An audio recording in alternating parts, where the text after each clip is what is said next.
Last video में हम लोगों ने देख लिया कि कैसे अपन डेटा लिस्ट के अंदर डेटा को फैच करके ला सकते हैं। ठीक है, अगर प्रॉब्लम आए तो आप लास्ट वीडियो को देख सकते हैं जो पार्ट 35 है आपका। तो अब इसके बाद इस डेटा लिस्ट के अंदर मुझे एडिट अपडेट डिलीट को परफॉर्म करना है। तो उसके लिए आप क्या कर सकते हैं, यहाँ टूल बॉक्स में से जाके तो इसमें आपको करना क्या पड़ेगा कि आप यहाँ कंट्रोल लोगे। ठीक है ना, जैसे बटन कंट्रोल ले लिया, ये तो हो गया डिलीट के लिए, और एक और बटन ले लिया आपने, ये हो गया एडिट के लिए। तो डिलीट में जैसे मैं यहाँ टेक्स्ट के अंदर सेट कर देता हूँ डिलीट, ये डिलीट को करेगा और ये करेगा एडिट के लिए। तो देखिए एडिट में होता क्या है कि यूजर अगर एडिट के ऊपर क्लिक करता है तो एडिट करने पर जो आपकी कंट्रोल्स होते हैं इनकी वैल्यू टेक्स्ट बॉक्सेस के अंदर या किसी भी इनपुट टाइप के अंदर बाइंड हो सकती है, क्योंकि चेंजेस तो आप तभी कर पाओगे जब इनपुट टाइप में दोगे तो। ठीक है, अदरवाइज कर नहीं सकते। तो उसके साथ साथ अपडेट और कैंसिल दो ऑप्शंस भी आते हैं जो आपने ग्रिड व्यू के अंदर देखा था। ठीक है, तो अपन क्या करते हैं, ये तो आइटम टेम्पलेट हो गया। जब यूजर एडिट के ऊपर क्लिक करता है तो हमें एडिट आइटम टेम्पलेट के अंदर कोड करना होता है। तो उसके लिए अपन क्या कर सकते हैं कि एडिट आइटम टेम्पलेट ओपन कीजिए, वापस से यहाँ टेबल ऐड कीजिए। टेबल की डिजाइनिंग उसी तरीके से होनी चाहिए जैसे आपने वहाँ डिजाइन की थी।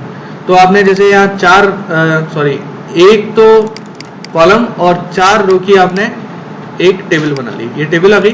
ठीक है, जिस टेबल में आप लेवल वगैरह को बाइंड करेंगे, तो एक लेवल ये आ गया जिसमें अपन आईडी को शो करेंगे, दूसरा हो गया नेम के लिए, तीसरा हो गया आपका एफ नेम के लिए। तो इन तीनों की डेटा बाइंडिंग कर दीजिए। एडिट डेटा बाइंडिंग में जाके इवेल फंक्शन का यूज करके, और यहाँ आप डिफाइन करते हो आईडी, ये तो हो गया आईडी के लिए। ठीक है, दूसरा लेवल 5 जो होगा, ये लेवल 5 किसके लिए होगा, नेम के लिए। तो इवेल और नेम आपने डिफाइन कर दिया, ये नेम के लिए बाइंड हो जाएगा। तीसरा लेवल 6 जो होगा वो आपका एफ नेम के लिए होगा। तो देखिए यहाँ तो आपको करना क्या पड़ेगा, लेवल में तो आप एडिट नहीं कर सकते ना, एडिट करने के लिए टेक्स्ट बॉक्सेस लेने पड़ेंगे। लेवल 4 ही मैं आईडी के लिए क्यों लिया है, क्योंकि देखिए अपडेट क्वेरी फायर करोगे तो उसमें एक वैल्यू के करस्पॉन्डेंस में, एक यूनिक वैल्यू के करस्पॉन्डेंस में आप अपडेट करते हो। तो आईडी अपना एक तरीके का यूनिक वैल्यू है, तो उसे चेंज नहीं करना चाहता, इसलिए मैं उसे लेवल में ले रहा हूँ। बाकी के जो आपने 2 कंट्रोल लिए हैं वो इनपुट टाइप में लिए हैं जिनकी आप बाइंडिंग डेटाबेस के फील्ड के साथ करा रहे हो। तो ये तो इवेल नेम हो गया, और ये जो है वो आपका इवेल एफ नेम हो गया, इवेल और एफ नेम, ये इसका फील्ड हो गया। साथ के साथ आपको 2 बटन यहाँ और डिफाइन करने पड़ेंगे, एक अपडेट के लिए और एक कैंसिल के लिए। तो यहाँ एक बटन ये लिया जो अपडेट करेगा, तो इसके अंदर आप यहाँ लिख सकते हैं अपडेट, और एक और ले लिया जिसे अपन कैंसिल करने के लिए यूज में लेंगे, यहाँ लिख दिया कैंसिल। अब इसमें ऐसा नहीं है कि इसके ऊपर डबल क्लिक करके आप कोड कर लेंगे, नहीं, ये गलत अप्रोच है। सही अप्रोच क्या है वो मैं आपको बताने जा रहा हूँ। देखिए यूजर अगर यहाँ अपडेट के ऊपर क्लिक करता है तो आपको एक वैल्यू होती है कमांड नेम, ये आपको डिफाइन करना पड़ेगा। जैसे मैंने यहाँ लिख दिया अपडेट, कुछ भी नाम लिख सकते हैं, ऐसा कोई कंपलसरी नहीं है कि अपडेट ही लिखोगे, लेकिन ये याद रखना है कि कमांड नेम में अपडेट लिखा है आपने। अपडेट 1, अपडेट 2, अपडेट 3 कुछ भी लिख सकते हैं आप, ये आपने कमांड नेम दे दिया। ठीक है, साथ के साथ दूसरा जो आपने बटन ले रखा है इसके अंदर भी कमांड नेम में आप इसका कोई भी नेम दे दें, और ये आपने दे दिया कैंसिल। ये 2 दे दिए, दोनों देने के बाद अब आप बाहर जाइए, बाहर जाने के बाद आइटम टेम्पलेट ओपन कीजिए। इसी तरीके से जैसे आपने वहां किया था, तो इनके अंदर भी कमांड नेम आपको डिफाइन करने होते हैं। तो कमांड नेम क्या होता है कि अगर यूजर इस बटन के ऊपर क्लिक करेगा तो ये किस कमांड को फायर करेगा। ठीक है, तो वो कमांड नेम हो गया। इसी तरीके से सेकंड जो आपका एडिट आ रहा है, तो एडिट में भी आप कमांड नेम में एडिट दे देंगे। तो जितने आपने 4 बटन बनाए हुए हैं उन चारों में आपने कमांड नेम दे दिया। ठीक है, अब यूजर अगर एडिट के ऊपर क्लिक करता है, या फिर अपन बात करें कि डिलीट के ऊपर यूजर अगर क्लिक करता है, तो आपको करना क्या पड़ेगा, जिस रो के सामने या जिस आइटम के सामने, बॉक्स के सामने वो क्लिक कर रहा है, वहां पर जाके आपको उसकी आईडी यानी कि यूनिक वैल्यू को फैच करना पड़ेगा, और फैच करने के बाद उसे आप डिलीट कर लेंगे। तो लेवल 1 जो है आपका, ये यूनिक वैल्यू को स्टोर करके रख रखा है इसने आईडी को, तो इस आईडी की वैल्यू गेट करनी पड़ेगी और अपन डिलीट कर लेंगे। तो ये काम हो गया। ठीक है, तो एंड टेम्पलेट किया आपने, ये आपको इस तरीके से शो हो जाएगा। अब आप राइट क्लिक करके इसकी प्रॉपर्टी विंडो के अंदर जाइए, यहाँ देखिए कुछ आपके प्री डिफाइंड इवेंट्स हैं, जैसे ये आप देख रहे हो cancel command, delete command, edit command, item command, selected index change, update command. तो इनके नेम से पता चल रहा है कि ये पर्टिकुलर किस चीज के लिए बने हुए हैं। तो सबसे पहला आता है जो आपका डिलीट करने का आता है। तो डिलीट में ध्यान रखना, जो आपने डिलीट बटन के अंदर कमांड नेम डिफाइन किया था, आप उसी को यहाँ डिफाइन करेंगे। तो मैंने वहां डिलीट दिया था ना, तो डिलीट दिया आपने, तो देखिए डिलीट का यहाँ ऑटोमेटिकली एक मेथड बन गया, कमांड बन गई, ठीक है ना। इसी तरीके से आपने अगर एडिट के लिए करना है तो आप एडिट के लिए आपने एडिट डिफाइन किया था कमांड नेम में, तो आप यहाँ एडिट डिफाइन कीजिए तो एडिट के लिए बना देगा। और बाकी के जो बचे हुए हैं आपके एडिट आइटम टेम्पलेट के अंदर, आप उनके भी लिए भी डिफाइन कर सकते हो, ठीक है। तो यहाँ आपने जो आइटम टेम्पलेट में अगर अपन जाते हैं एडिट आइटम टेम्पलेट में, तो अपडेट और कैंसिल के नाम से आपने डिफाइन किए हुए थे, तो इनके भी आप डिफाइन कीजिए। तो इसके अंदर जाके जैसे अपडेट कमांड के लिए था तो अपडेट यहाँ लिख दीजिए, जो आपने कमांड नेम वाले लिखा था ना as it is command name यहाँ आना चाहिए, यानी कि बटन के ऊपर यूजर क्लिक करेगा तो वो कमांड नेम कॉल होगा, और कमांड नेम की डेफिनेशन आपके इन अलग अलग इवेंट्स के अंदर डिफाइंड है, ठीक है। और कैंसिल के ऊपर यूजर अगर क्लिक करता है तो ये कैंसिल को कॉल करेगा।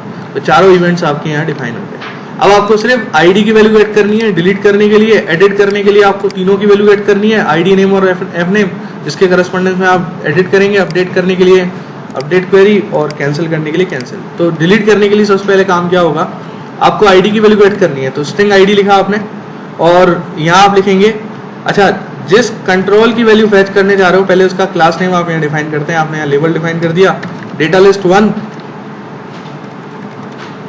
ये लेवल हो गया, और फिर इसके बाद ये ऑप्शंस में क्यों नहीं आ रहा, ये लिख दिया आपने लेवल और डेटा लिस्ट 1, ठीक है। इसे यहाँ से स्टार्ट किया।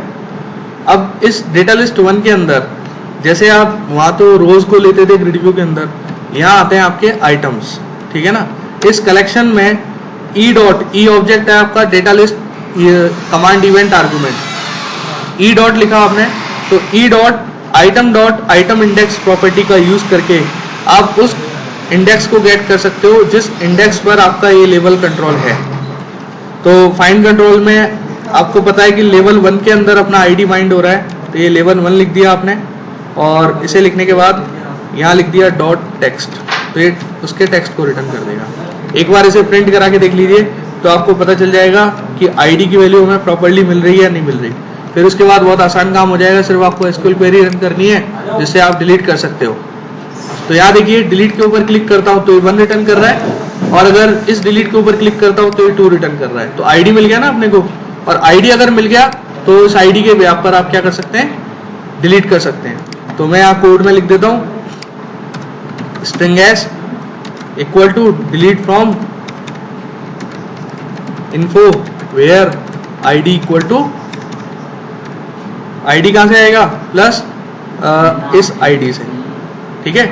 एसक्यूएल कमांड ऑब्जेक्ट बना लीजिए, क्योंकि आपको सिर्फ इंसर्ट अपडेट डिलीट करना है, इसलिए मैं एसक्यूएल कमांड का यूज कर रहा हूँ। इसमें किस कमांड को फायर करना चाहते हो और किस कनेक्शन का यूज करके करना चाह रहे हो, दोनों ऑब्जेक्ट पास किए।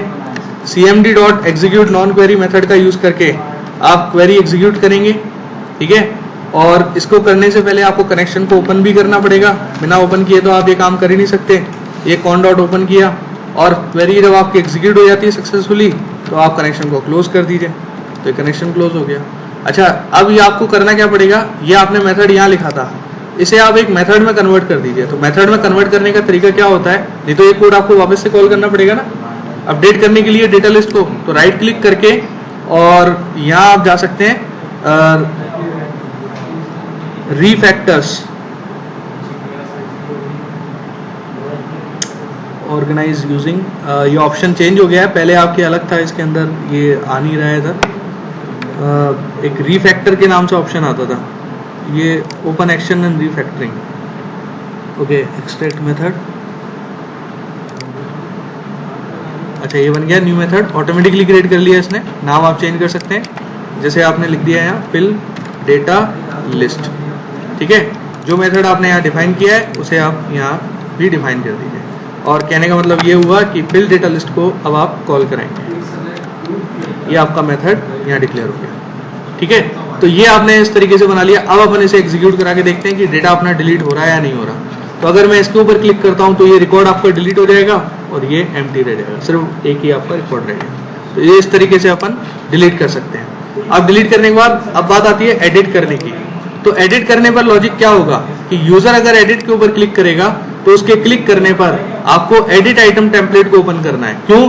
क्योंकि जब यूजर एडिट के ऊपर क्लिक कर रहा है उससे पहले वो आइटम टेम्पलेट के अंदर है, इट्स आइटम टेम्पलेट। और एडिट के ऊपर क्लिक कर दे, ये आपका नेम और फादर नेम जो है वो टेक्स्ट बॉक्सेस के अंदर आना चाहिए जिसमें वो अपडेट कर सके।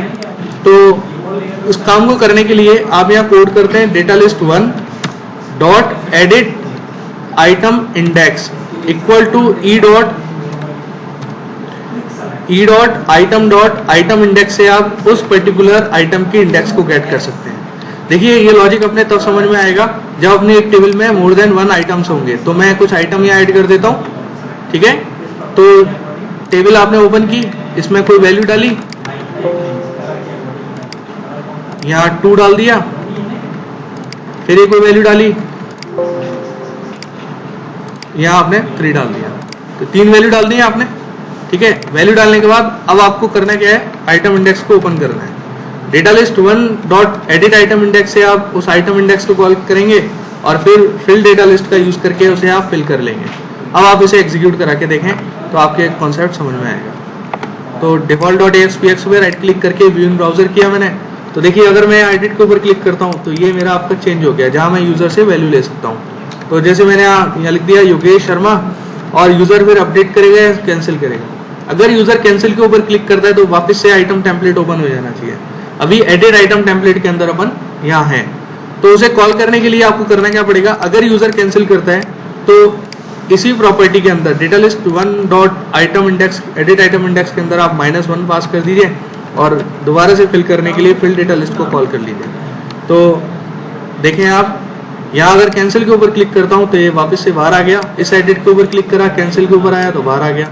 इस तरीके से ये हो गया कैंसिल तक। अब आपको अपडेट करना है, तो अपडेट करने का लॉजिक वही होगा दोस्तों जो आपने ऊपर देखा था।